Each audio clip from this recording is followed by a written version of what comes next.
जन स्वराज पार्टी 2000 का अनाउंस की। इसीलिए न कहा जाता है राजनेताओं को पढ़ा लिखा होना चाहिए।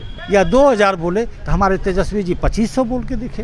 कन्हैया जी आएंगे कांग्रेस वाले, हो सकता है कि वह 3000 भी बोल सकते हैं। अरे भैया दोगे कहाँ से?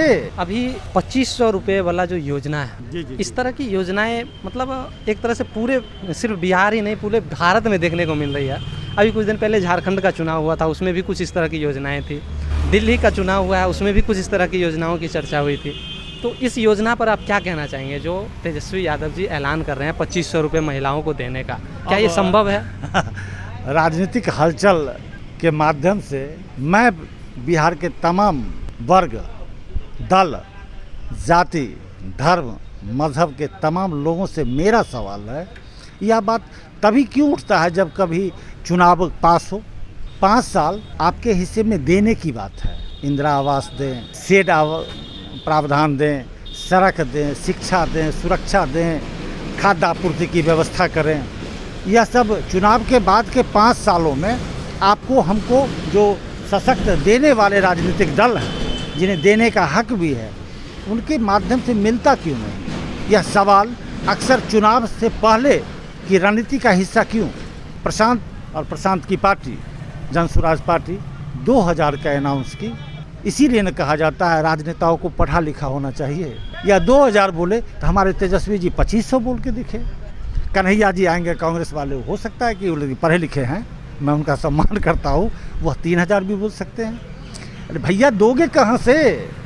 कौन सा इंडस्ट्रियलाइजेशन चला रहे हो? अपराध वाला इंडस्ट्री भी बंद है।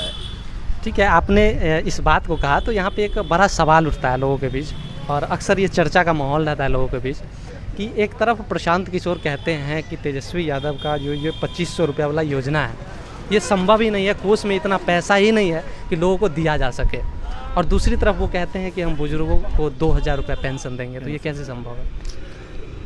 हमारी ऊर्जा और हमारी इच्छा शक्ति इतनी प्रबल है, खासकर जन स्वराज के प्रणेता प्रशांत किशोर के माध्यम से बिहार में जन स्वराज का जो भविष्य दिख रहा है, जो क्षमता दिख रही है, इससे ज़्यादा भी दिया जा सकता है। लेकिन उससे पहले उसके लिए बिहार को आत्मनिर्भर, पलायन को रोकना, यहाँ की क्षमता से समुचित व्यवस्था का निर्माण कर देने की बात कहा जा रहा है। अब जहाँ तक हम माफ़ कर रहे हैं, अडानी को तो माफ़ नहीं करने की बात चली। भाजपा अडानी को माफ़ कर रही है, अंबानी को माफ़ कर रही है, बेहतरीन सुविधा उनको दे रही है।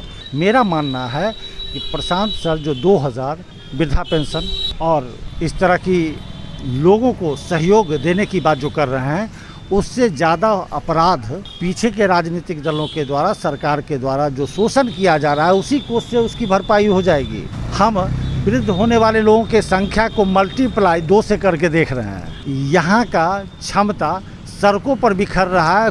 कुछ राजनीतिक दलों के हाथों का वह पूंजी बना हुआ है। उन पैसों को अगर जोड़ा जाए तो आप दे सकते, उससे ज़्यादा भी आप जनता के लिए कर सकते हैं।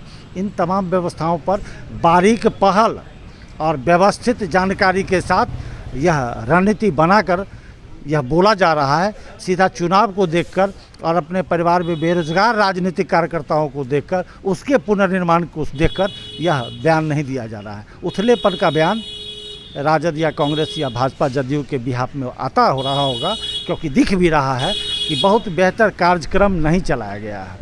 लेकिन जन स्वराज पार्टी को अभी मौका कहाँ मिला है? जब जब मौका मिला है जिस सरकार को स्थापित करने का, उसमें फर्स्ट क्लास फर्स्ट बन के उनको मुख्यमंत्री बनाने का काम, जिसके अगेंस्ट में उन्होंने धन भी लिया होगा, किया गया है। अब पहली बार तो जनता के साथ खड़ा होने का मौका मिला है। जनता को भी इस बात का एहसास हो गया है कि हमारा प्रणेता इतना बेहतर कार्य किया है, मुख्यमंत्री बनाने का काम किया है। इस बार यहाँ का सुंदर राज, जनता का सुंदर राज भी यह बनाएगा, इसलिए हम इसके साथ हैं।